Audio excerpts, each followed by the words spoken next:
Welcome to the game on and off.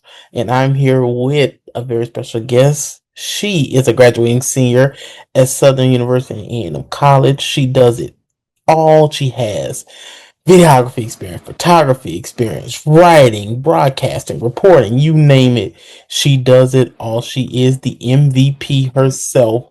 And that is none other than Jasmine Meriedy. Always good to be back. Always good to be back. Well, I gotta say, I definitely have to say, first of all, everything I just named, as great as you are, you make it look so easy even though you have your own set of challenges. If you guys don't know, Jasmine is a type 1 diabetic, but yet she doesn't let that get her down. And today she's going to be telling her story, her experience, how does she overcome, and what's life like for her ever since she was diagnosed. So, Jazz, the floor is yours. Tell your story, and we're going to have a great conversation. Okay, so let's start off with I got diagnosed when I was 1 year old. So for me, life wasn't too challenging because I always lived with it. I never really saw a difference until I got around other kids. I was diagnosed at 1 year old. They found out my diagnosis. I was going to, the yearly checkups for babies, and my mom and dad were telling the doctor like the family history, and I was like, oh, let's check for type 1 diabetes because they listed some of the symptoms that I was having, and I was like, oh, yeah, you have type 1 diabetes. Now me being a kid, I'm like, okay, cool. But then that's when I bringing out the shots, and I was like, okay, yeah, this is getting serious. Yes. Um, and then I pretty much lived throughout my whole life going to elementary school. Um, I would say school wise, the challenges was being different, looking Got it. different. Because like I'll say in the black community, we don't really talk about type 1 as much as talk about type 2. So seeing a little girl having to go to the office to get shots and not really understanding what it was, you're just like, oh, okay, it's a little weird, But they call everybody weird. They're not the same. They don't look the same. They look a little different. Right. That happened. Then went to middle school. Middle school was kind of cool, I guess. I didn't really have any problems because I guess that's the puberty stage. So I learned how to deal with emotions and just learning my body at the same time and learning how my emotions can affect my blood sugar and my blood sugar can affect my emotions. Right. If I look, um, it takes me a while to process, or I look maybe drunk, it's probably my blood sugar is low and like slurring words. That's how much I just knew. Like, okay, Jasmine, you stick up to the nurse. She needs a little apple juice because I can't understand anything she's saying, and I Right. barely talk. So Yep. Look, definitely an adjustment. And of course, I have diabetics in my family, runs in my family as well. So I know absolutely what you're talking about. And that's a very thing that can, for some, that can be very difficult to adjust to. And like you say, it's a whole learning curve because, like, you found it out when you were a child. And then the child, we're like, okay, I'm at the doctor. I don't want to be here, but I'm here because my parents forced me to be here. yeah, But, they are my ride. they are my ride. This is what I found out is that, okay, they can panic about this, but me, I just know I'm just living daily. But, Mm-hmm. but I will have to say this.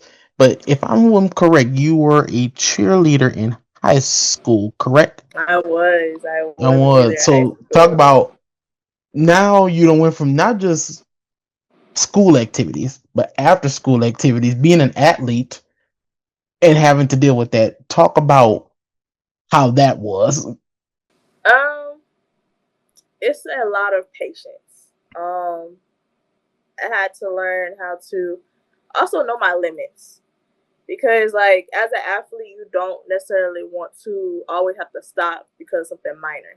Even though type 1 diabetes is not minor, in that teenage phase, you don't want to be counted out and counted as different because you have to take a break because your blood sugar is low and you can't do a stunt.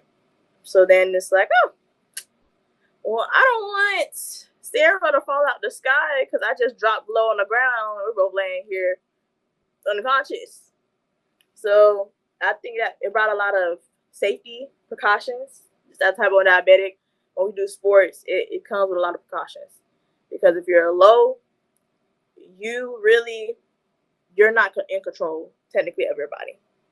Sometimes some people go in a different space. They don't understand what's happening when they're low. I've had instances where I was literally cheering on the sidelines, and then my blood sugar is dropping. And I'm just like, la la la la. Oh, there's the ball right there. Oh, football player. I might need to move out the way. Right. But you're slow to react, so I always have to make sure I had juice with me, or some type of sugar. You know, this is thing about that, they can be very unpredictable. Yeah. I perfectly get that, and I understand that is a very much a challenge. And unfortunately, diabetes is one of those diseases that more people are being diagnosed with because Yes. of just reality that we're faced in. A lot of it is genetics, as far as I'm concerned, but some things we can't see. It just we're born with them. That is true. Also, going back to maybe like high school year, I actually went to Washington D.C. to talk to Congress about like lowering the cost of insulin for families, because why do I have to pay $300 for insulin vial and have to choose between my rent and my food and paying for my medicine when I need this to live? Right. Um, I actually met a lot of kids my age. I was 15 when I went, so I met a lot of kids my age that nobody in their family had diabetes. But then that was also a time of COVID. So when COVID hit, some people got COVID and then they triggered. So they're still trying to find the cause of what it, but a lot of times if somebody has type 1 diabetes, it's somewhere in their genetics. Yeah. And wait, did I hear you correct? Did you just say $300 for insulin valve? Is that what I'm hearing? Some people pay 300, some people pay 1,000. It really just depends on if your insurance covers it. Yeah. But in places like Canada, a vial is $35. You can get a couple of vials for $35. Wow. Mm-hmm. Um, that's really like crazy when you think about it, because like you really have to understand, not everybody's family is fortunate to be able to pay that much of money. So imagine you have a child, a husband, a father, mother that has this, and Mm-hmm. they struggling to afford this while trying to keep their daily living intact with their houses and everything. So I can only This is something imagine that that. yeah, I it's can something you need only to live. yes. So now we're going to college. So college, you're not doing cheerleading anymore. We done put the No. cheerleading. We retired from cheerleading. We might have been good, but we retired. Now we're doing media work. Yes. Okay. So not only that, our hours done got a little bit longer now. Yes. Tell me, what do you think is the biggest challenge with that now? Going over my limit. Mm-hmm. Because Eric, you know me personally. So you know, like, even if I'm not okay, I have to get this job done. I have to finish it. I can't touch it anymore after I finish it. So I push myself over my limit sometimes to where it affects me in the long run. Not saying it's the greatest. It's not the greatest plan ever, but it Yo, was cause the plan. I remember when I was your editor, I remember I'm like, Jazz, are you okay? Do you need some food? Like, what's going on? What's going on? But I'm like, Yeah. look, she might not want to talk about this right now. But I'm like, one time I have to have like, is she good? Yeah, I think that was the biggest one. I'll say for game days, it's being in a high intensity moment and feeling my blood sugar drop because of heat. Because we're outside from sun up to sundown. You're on a turf, so the turf is hotter than ever, and you're on the field. You're not like in the stands like a session, so you can't just go and get a drink really quick. And if you do, you might miss a moment. So it's just like, Like risk, a lot of risk versus reward, and a lot of yes, uh, is the reward I'm getting for too much of a risk? yeah.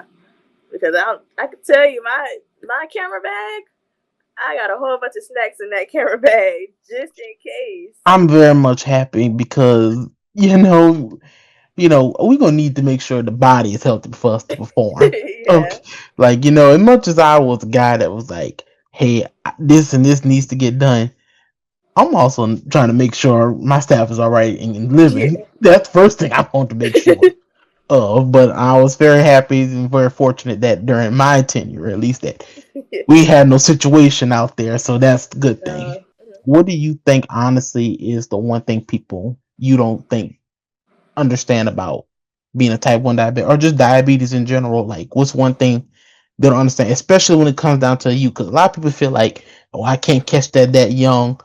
It's Mm-hmm. not gonna happen till I'm older when I'm down the road, if it does happen at all. Like, what do you think is the one thing that they miss, and what do you think you want them to understand the most? I would say the one thing that they miss as being a young person with type 1 diabetes, automatically when they think diabetes, they think weight.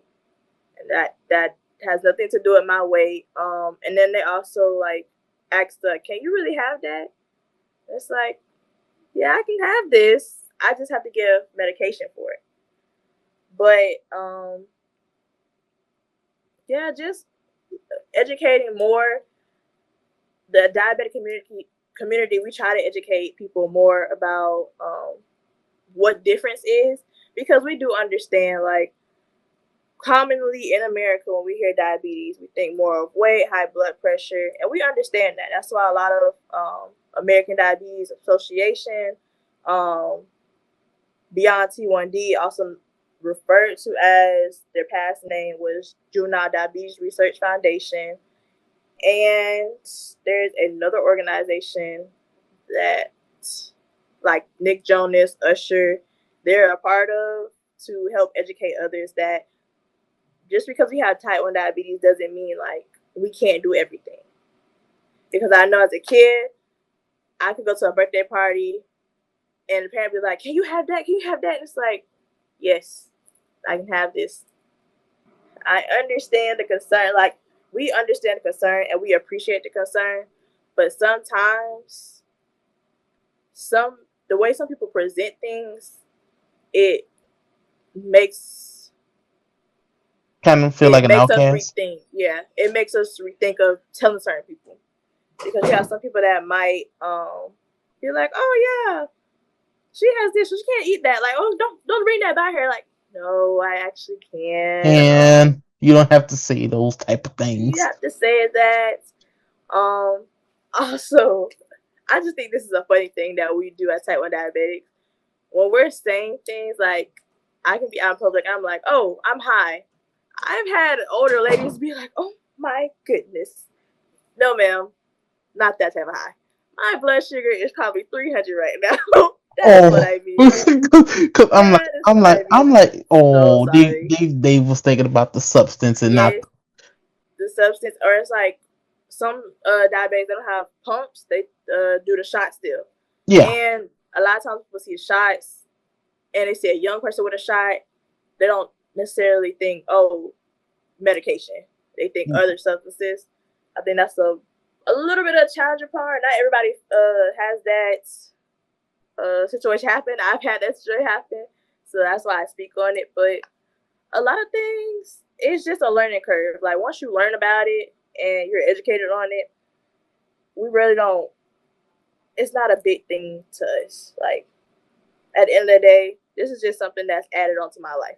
But I'm still the same person, same personality. If I'm a little mean to you, maybe my blood sugar might be high and I'm a little annoyed. Maybe. Yeah. But most times it's like we understand. So we're not gonna be like, "Oh, you didn't know this, so you're a terrible person because you didn't understand this." It's like, no, we understand. It's two types. Um, but I have this type, so let me educate you on it, and then we can go from there. Correct. And of course, before we end things off, anything you want to tell the public, like who may be going through something like this, and just how to overcome it, and just not to feel bad and continue to be themselves. Just anything you want to tell them. I'll say this: I have three different types of people. One for the whole community. Um, don't let your situation stop what you're doing.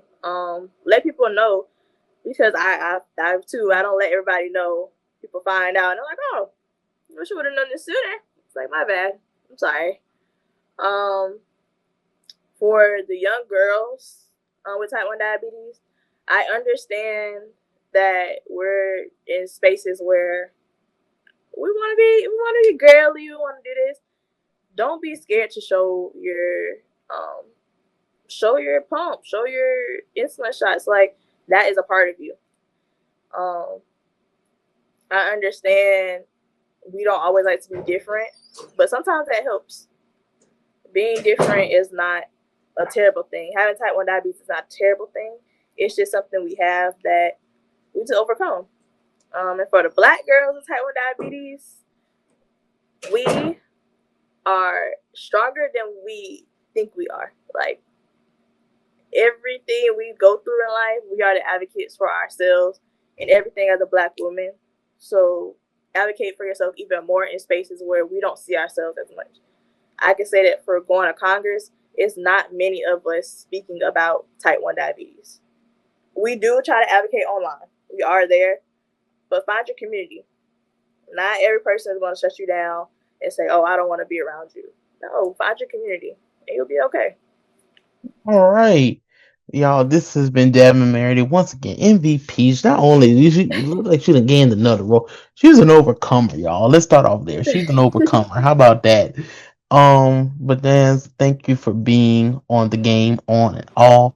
Of course, I'm your host, Eric White, and for more, be sure to check us out for future interviews with some hidden figures, even though they shouldn't be hidden. They really are great people, y'all. But for more, be sure to check us out at the game on and off. And Jazz, thank you for being on once again. No problem.